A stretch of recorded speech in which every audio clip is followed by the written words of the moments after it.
দেশের কর রাজস্ব বাড়াতে এই খাতে আধুনিকায়ন এবং অটোমেশনের সর্বোচ্চ অগ্রাধিকার দিচ্ছে সরকার।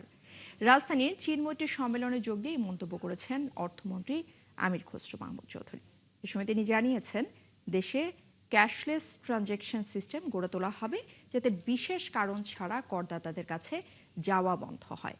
সেই সাথে হুঁশিয়ারি দিয়েছেন, কেউ রাজস্ব ফাঁকি দিতে চাইলে নেওয়া হবে কঠোর আইনি ব্যবস্থা।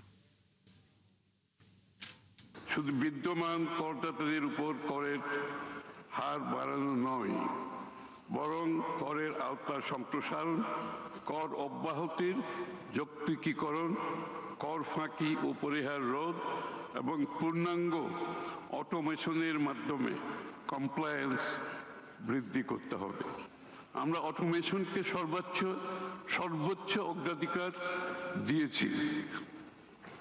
কোনো করদাতাকে বিশেষ প্রয়োজন ছাড়া কর্মকর্তাদের কাছে যাওয়ার সংস্কৃতি বন্ধ করতে হবে। সম্পূর্ণ কন্ট্যাক্ট ফ্রি, ফেসলেস রাজস্ব প্রশাসন হলো আমাদের লক্ষ্য।